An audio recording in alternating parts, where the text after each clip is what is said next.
मैं service of Pakistan में था जब मैं ये पिटीशन फाइल कर रहा था, अब रिटायर हो गया हूँ। और इस सर्विस ऑफ पाकिस्तान में रहते हुए मैंने रीजनल डायरेक्टर ह्यूमन राइट्स रहा हूँ बलूचिस्तान में, डिप्टी सेक्रेटरी ह्यूमन राइट्स। अपनी तारीफ ना केस बताइए, मैं अर्ज कर उसी पे सर आ रहा हूँ, आ जाइए प्लीज। मैं गुजारिश ये कर रहा हूँ, ये जो मेनेंस है मिसिंग पर्सन्स का और एनफोर्स डिसअपीयरेंस का, इसका हल आईन ने 1974 में अमेंडमेंट करके दिया है आर्टिकल 212(1)(b) में। जी पढ़िए। 50 साल हो गए, पढ़िए प्लीज। मैं अर्ज कर आर्टिकल 212 वो तो एडमिनिस्ट्रेटिव ट्रिब्यूनल्स के लिए, उसी की पढ़िए please.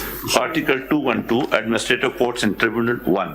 Notwithstanding anything herein contained, the appropriate legislature may by act provide for the establishment of one or more administrative courts or tribunals to exercise exclusive jurisdiction in respect of a matters relating to terms and condition of persons who are or have been in the service of Pakistan, including disciplinary matters। ये service tribunal act के 1973 में please आप अपने काम की बात कीजिए। मैं जो आजकल बी पे आ रहा हूँ, जो मेरा मकसद है, matters relating to claims arising from tortious acts of government or any person in service of Pakistan or of any local or other authority empowered by law to levy any tax or cess and any servant of such authority acting in the discharge of his duties as such servant are।